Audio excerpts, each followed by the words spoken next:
Vamos começar sem ser chato pela história, mas eu até escrevi sobre 32, já faz algum tempo, mas, doutor César, qual é a herança, na opinião do senhor, de 1932 para os tempos contemporâneos? Eu acho que a coragem das pessoas, né? Hoje a gente vê, quando eu falo coragem, eu logo penso no povo da Ucrânia, resistindo bravamente contra uma invasão de uma superpotência. Em 1932 eu vi da mesma forma, São Paulo, com razão, aquela situação totalmente dantesca de Getúlio Vargas, naquele governo provisório, impondo uma série de obrigações para Brasil, para São Paulo, para Minas Gerais. E o povo se revoltou, queria uma Constituição. E, muito embora diversos estados, diversas pessoas falam, não, São Paulo queria separar, São Paulo não queria separar. São Paulo simplesmente queria uma Constituição. E o povo se levantou, a elite brasileira se levantou, a elite paulista se levantou contra aquela arbitrariedade do que depois foi se tornar o Estado Novo, né? Então, essa coragem do paulista, tanto que até hoje é comemorado, e o dia de hoje é comemorado até com glórias da Polícia Militar, é algo que realmente impressiona a coragem do paulista daquela época. Antes de eu passar para o Dr. Cléber, só lembrar quem nos acompanha, especialmente quem não é de São Paulo, hoje é feriado em São Paulo. Pela Constituição de 88, cada estado pode ter um feriado estadual. São Paulo tem o feriado 9 de julho, que antecedeu muito a Constituição de 88, vale destacar como feriado, em certo momento deixou de ser feriado, e depois foi restabelecido o feriado por uma iniciativa da Assembleia Legislativa aqui de São Paulo. E 9 de julho é quando começa o conflito militar, propriamente dito, com o governo central. Por isso que tem uma avenida em São Paulo, para quem é de São Paulo, muito importante, chamada 9 de julho. E tem uma outra que nasce próximo a ela, que é 23 de maio, que também está ligado diretamente aos acontecimentos de 1932, que é quando ocorre um incidente na Praça da República, esquina com a Rua Barão Tapetininga, Barão Tapetininga, a Praça da República, tem um prédio até hoje, é o mesmo, ocorre um incidente grave com 4 mortos, há uma discordância até sobre o número de mortos, seriam 4, não 5, que deu uma sigla nesse movimento chamado MMDC, e a partir dali a situação ficou mais tensa entre o governo de São Paulo e o governo da República, à época do Rio de Janeiro, e aí chegamos ao confronto de 9 de julho até o final de setembro do mesmo ano.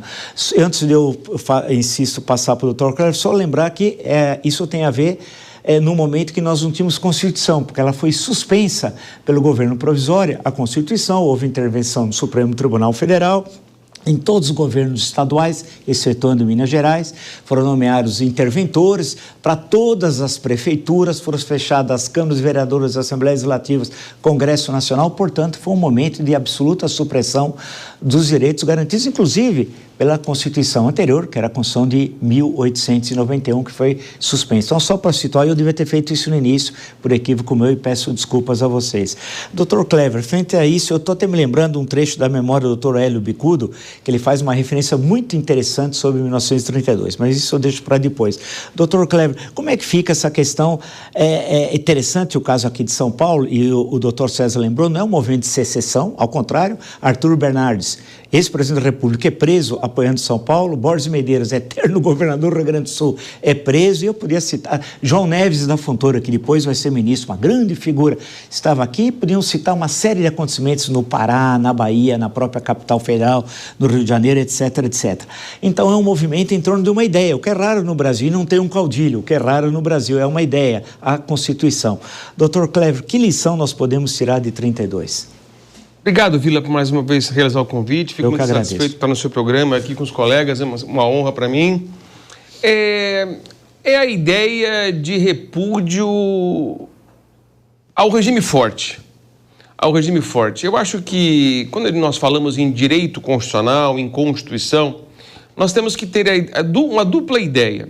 A ideia da organização do Estado, que é o famoso constitucionalismo, e a ideia do patrocínio das liberdades, garantias, que é a ideia do neoconstitucionalismo. Eu sempre falo que quando nós falamos em Constituição, nos tempos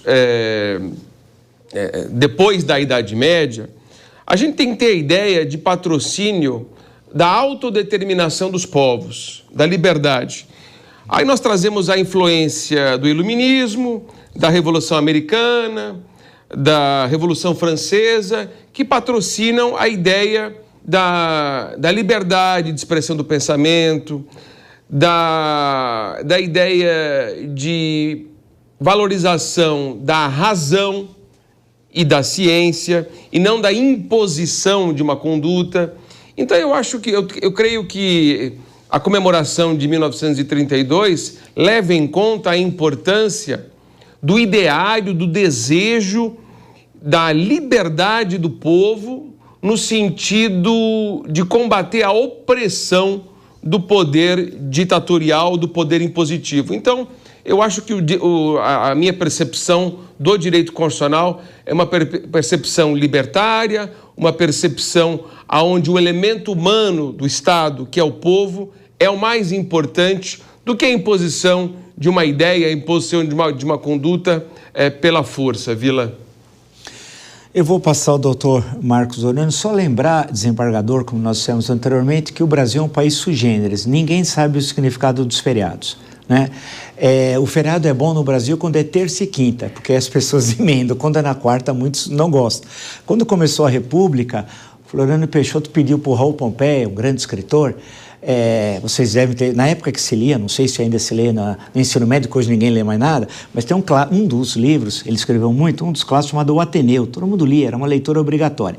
E ele escreveu Festas Nacionais, um opúsculo para explicar os feriados da República, que a República impôs uma nova lei de feriados no comecinho de 1890, no início da República, explicar os feriados nacionais. A República aboliu todos os feriados religiosos, todos, sem exceção, nem o Natal era feriado no Brasil.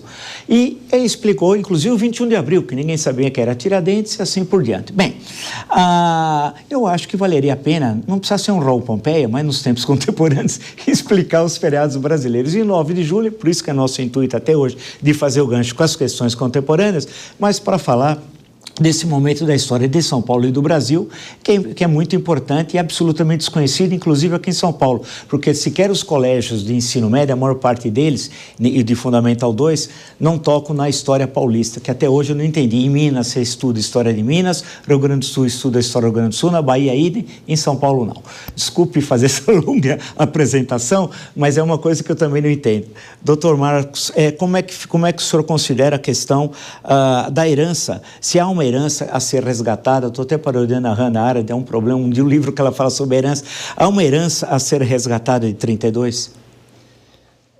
Vila, primeiro, obrigado pelo convite. Eu acho que a gente, olhando a Revolução de 30 e a Constituição de 32, a gente tem, sim, muitas lições para o presente. E, basicamente, a ideia de que o Brasil é um país muito contraditório nas relações entre a sua elite e o seu povo. E você citou Hannah Arendt, né? Hannah Arendt tem um livro sobre a Revolução em que ela fala das revoluções políticas e das revoluções sociais. Ela prefere as revoluções políticas, que acabam se resolvendo nos gabinetes. Ela cita, inclusive, a Constituição, a Revolução Americana, como um grande exemplo de revolução política, e ela nutre menos afeto por revoluções sociais, como é a Revolução Francesa. E ela coloca isso claramente nesse livro. Por que isso é importante? Porque o processo constitucional, ele, em geral, ele é deflagrado a partir de um processo anterior, que é um processo revolucionário. E esse processo revolucionário remonta suas tensões e está indicando a necessidade de que a revolução deixe de ser uma revolução social e se transforme numa revolução política, ou seja, que ela se engendre institucionalmente.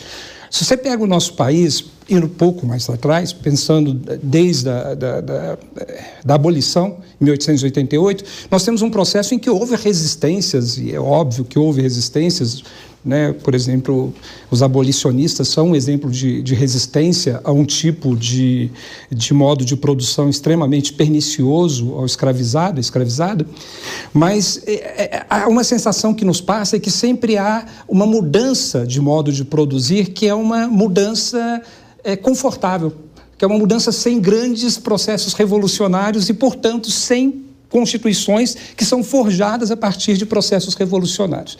Então, você tem as constituições 1889, 1891, que decorrem do surgimento de uma república. É claro que foi conturbado, que houve uma tensão, mas ela aparece sempre como se fosse uma solução de elite sem a participação do povo. E você tem, desde a Guerra do Paraguai, uma tentativa de inventar um povo. Porque você tem a questão da bandeira. A Guerra do Paraguai traz vários elementos de simbolismo que trazem essa ideia de inventar um povo. Então, acho que a elite ficou tentando inventar um povo, até que nos anos 30, depois daquela batalha toda da guerra, da ideia do café com leite, né, e a ruptura do pacto do café com leite, você tem um momento que é um momento de tensionamento muito único para mim na história do Brasil. O Boris Faltz, que nós estávamos falando, ele tem livros maravilhosos para tentar explicar a Revolução, alguns não gostam desse nome, de 30. Aí, obviamente, que quem a entende como um processo revolucionário, né, que vai entender que os movimentos que vêm depois são contra-revolucionários, porque eles querem alguma coisa que acabe com aquele processo que aparentemente é revolucionário. Aí você tem em 32 uma série de batalhas, uma guerra muito intensa civil, que vai conduzir à Constituição de 34. Mas é muito interessante que ela é muito carregada de simbolismos. Como você colocou, se você for aqui a São Paulo, você pega ali o início da 23 de maio e a 9 de julho, que coincidem com a data, as duas datas mais importantes, você vê que elas fazem um V, que é o V de Vitória. E tem a bandeira, a Praça da Bandeira, né? A Praça da Bandeira atrás. Se você vai lá na Faculdade de Direito Largo de São Francisco, é impressionante a quantidade de referência à Constituição, ao movimento de 32. Né? Então, assim, ele engendra uma Constituição que é tão frágil que depois ela é derrubada num golpe em 37. Uma Constituição, depois a gente vai conversar um pouco sobre ela também.